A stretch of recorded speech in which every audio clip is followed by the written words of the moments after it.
Hello दोस्तों, कैसे हैं आप सब। उम्मीद है स्वस्थ होंगे। दोस्तों, आज की वीडियो बहुत ही इम्पॉर्टेंट होने वाली है क्योंकि मैंने इस मॉडल पेपर में हिंदी, कंप्यूटर समेत जो भी चैप्टर आते हैं उन सभी को शामिल कर लिया है, जो कि केवीएस एग्जाम की दृष्टि से बहुत ही महत्वपूर्ण रहने वाले हैं। तो दोस्तों, शुरू करने से पहले आपसे एक छोटी सी रिक्वेस्ट है, अगर आप चैनल पर नए आए हैं तो चैनल को सब्सक्राइब कर लें ताकि ऐसी ही महत्वपूर्ण वीडियो आप सब तक पहुंचती रहे। तो आइए दोस्तों, शुरू करते हैं आज की क्लास। पहला प्रश्न है, दशानन में कौन सा समास है। दोस्तों, याद रखिए, जिस वाक्य में तीसरे पद की प्रधानता होती है वहां हमेशा बहुब्रीहि समास होता है। दशानन का अर्थ होता है 10 मुख वाले, अर्थात रावण की बात हो रही है। तो दशानन में बहुब्रीहि समास हो जाएगा। यहाँ पर तीसरे पद की प्रधानता बताई जा रही है, तो यहाँ पर बहुब्रीहि समास हो जाएगा, अर्थात आपका सी आंसर बिल्कुल सही हो जाएगा। आगे है, तामसिक का विलोम शब्द है। दोस्तों, तामसिक अर्थ होता है कोई ऐसा व्यक्ति जो सभी प्रकार के व्यंजनों का प्रयोग करता है, जैसे कि मांस, मदिरा इत्यादि सभी प्रकार का प्रयोग करता है, तो उसे तामसिक कहा जाता है। तो तामसिक का विलोम क्या होता है, तो याद रखिए, तामसिक का विलोम सात्विक होता है, इसलिए आपका ए ऑप्शन बिल्कुल सही हो जाएगा। आगे है, य, र, ल, व किस वर्ग के व्यंजन हैं। तो दोस्तों, ऑप्शन है तालव्य, दूसरा है ऊष्म, तीसरा है अंतस्थ और चौथा है ओष्ठ। तो दोस्तों याद रखिए, य, र, ल, व यह अंतस्थ व्यंजन होते हैं, अर्थात सी ऑप्शन आपका बिल्कुल सही हो जाएगा। वहीं पर दोस्तों, अगर तालव्य की बात की जाए तो च वर्ग के सभी व्यंजन तालव्य वर्ग में आते हैं। अगर ओष्ठ की बात की जाए दोस्तों, तो ओष्ठ में प वर्ग के सभी व्यंजन आते हैं, ये आपको ध्यान में रखना है। आगे है, समास किसे कहते हैं। ऑप्शन है शब्दों के मेल को कहते हैं, या फिर अक्षरों के मेल को, या स्वर से स्वर के मेल को, या फिर स्वर के साथ व्यंजन के मेल को। अगर दोस्तों संधि की बात की जाए तो जहां पर वर्णों का मेल होता है उसे संधि कहा जाता है, और शब्दों के मेल को समास कहा जाता है, ये आपको ध्यान में रखना है। तो आपका ए आंसर बिल्कुल सही हो जाएगा। दोस्तों, अगर संधि की बात की जाए तो संधि में वर्णों का मेल होता है, और समास की बात की जाए तो समास में शब्दों का मेल होता है। और दोस्तों ये भी याद रखिए, समास 6 प्रकार के होते हैं। आगे है, जयशंकर प्रसाद की कौन सी कृति नहीं है। तो दोस्तों बताना है कि जयशंकर प्रसाद की कौन सी कृति नहीं है। तो अगर बात की जाए जयशंकर प्रसाद की, तो उनकी कृति कामायनी भी है, ध्रुव स्वामिनी भी है और चंद्रगुप्त भी, यह जयशंकर प्रसाद की कृति है। लेकिन उर्वशी यह जयशंकर प्रसाद की कृति नहीं है, यह दिनकर की रचना है। तो दोस्तों इसलिए आपका डी आंसर बिल्कुल सही हो जाएगा। आगे है, मेढक का तत्सम रूप है। तो दोस्तों, तत्सम का अर्थ होता है जो संस्कृत के शब्द होते हैं, और तद्भव का अर्थ होता है जो हिंदी के शब्द होते हैं। तो ये आपको ध्यान में रखना है। तो यहाँ पर मेढक जो है यह तद्भव शब्द है और इसका तत्सम रूप बताना है, तो आपका उत्तर ए बिल्कुल सही हो जाएगा, मंडूक, क्योंकि यह मेढक का तत्सम रूप है। आगे है, तोड़ती पत्थर नामक कविता निम्न में से किस रचनाकार द्वारा लिखी गई है।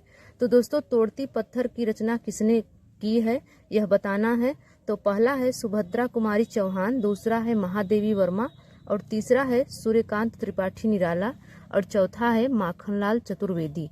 तो दोस्तों बताइए, इसमें से सही आंसर क्या हो जाएगा। तो दोस्तों, अगर तोड़ती पत्थर नामक कविता की बात की जाए तो इसके रचनाकार निराला जी हैं, तो सी आंसर आपका बिल्कुल सही हो जाएगा। और निराला जी को क्रांतिकारी कवि भी कहा जाता है, ये भी आप ध्यान में रखिए। आगे है, किस शब्द में कु उपसर्ग नहीं है। तो दोस्तों, जितने भी यहाँ पर शब्द दिए हैं सभी में कु उपसर्ग लगा है, लेकिन एक ऐसा शब्द है जिसमें कु उपसर्ग नहीं है। तो दोस्तों, अगर कुरूप की बात की जाए तो यहाँ पर शब्दों का अर्थ निकल रहा है, और अगर कुकर्म की बात की जाए तो यहाँ पर भी अर्थ निकल रहा है। लेकिन में अगर बी ऑप्शन को देखा जाए तो अगर कु को अलग कर दिया जाए तो शल का कोई अर्थ नहीं है, इसलिए आपका यही बी आंसर बिल्कुल सही हो जाएगा। इसमें कु उपसर्ग नहीं है, बाकी सभी में कु उपसर्ग लगा हुआ है। आगे है कंप्यूटर का आविष्कार किसने किया। दोस्तों याद रखिए, कंप्यूटर का आविष्कार चार्ल्स बेबेज ने सन 1830 ईस्वी में किया है। आगे है भारत में कंप्यूटर का आविष्कार कब और कहाँ हुआ था। तो दोस्तों अगर भारत में कंप्यूटर के आविष्कार की बात की जाए तो कंप्यूटर का आविष्कार भारतीय सांख्यिकी संस्थान कोलकाता में 1952 ईस्वी में हुआ था। दोस्तों अगर बात की जाए कि कहाँ पर हुआ था तो कोलकाता में, और किस सन में हुआ था तो 1952 ईस्वी में हुआ था, यह आपको ध्यान में रखना है।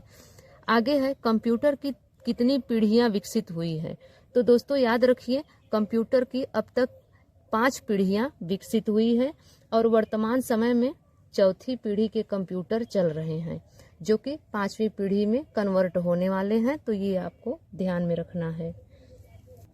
एक फैक्ट और याद रखिए दोस्तों कि कंप्यूटर के पितामह कौन कहे जाते हैं। तो कंप्यूटर के पितामह चार्ल्स बेबेज को कहा जाता है और कंप्यूटर पर सबसे ज्यादा कार्य न्यूमैन ने किया है, तो ये भी फैक्ट आप याद रखिए। आगे है कोई शिक्षक बहुत प्रभावी हो सकता है यदि। दोस्तों अगर कोई शिक्षक है वह कब प्रभावी हो सकता है। ऑप्शन दिया है, वह अच्छी शिक्षण सहायता सामग्री का उपयोग करे तब वह प्रभावी हो सकता है, या फिर वह छात्रों को प्रवीणता में सहायता करे, या उसके छात्र उच्च अंक प्राप्त करते हों, या फिर वह छात्रों को प्रश्न पूछने में सहायता करे। तो दोस्तों याद रखिए, अगर बच्चों को उच्च अंक प्राप्त करने की बात की जाती हो तो वहां पर हमेशा निगेटिव होता है, और दोस्तों इसलिए आपका ए आंसर बिल्कुल सही हो जाएगा। अगर कोई शिक्षक बहुत प्रभावी हो सकता है तो वह अच्छी शिक्षण सहायता सामग्री का उपयोग करके प्रभावी हो सकता है, इसलिए आपका ए आंसर बिल्कुल सही हो जाएगा। आगे है सामान्यीकृत विचार तथा विशेषताएं जो एक पुरुष तथा महिला में होनी चाहिए, निम्न में से क्या है। दोस्तों अगर सामान्यीकृत विचार और विशेषताएं की बात की जाए जो कि एक पुरुष और महिला में होनी चाहिए तो क्या होनी चाहिए, तो आपका आंसर सही हो जाएगा ए, जेंडर भूमिका। दोस्तों अगर कोई निगेटिव सेंस की बात की जाती हो तो वहां पर लिंग पूर्वाग्रह की बात हो जाएगी। आगे है कौन सा शब्द पर्वत का पर्याय नहीं है। तो दोस्तों अगर ऑप्शन को देखा जाए तो यहाँ पर 4 ऑप्शन दिया गया है। पहला है भूधर, दूसरा है नग, तीसरा है नभ और चौथा है शैल। तो दोस्तों पर्वत का अगर पर्याय देखा जाए तो भूधर मतलब भी पर्वत होता है, नग मतलब भी पर्वत और शैल का अर्थ भी पर्वत होता है, लेकिन नभ की बात की जाए तो नभ का अर्थ होता है आसमान, अर्थात यही आपका सी आंसर बिल्कुल सही, पर्वत का पर्याय नहीं है। आगे है धीमी गति से सीखने वाले बालकों के लिए अधिक उपयोगी सिद्धांत है।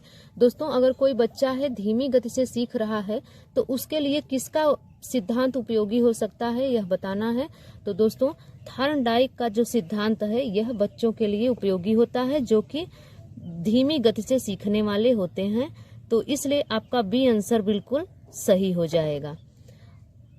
आगे है वर्तमान में शिक्षा मनोविज्ञान किस अवस्था में है।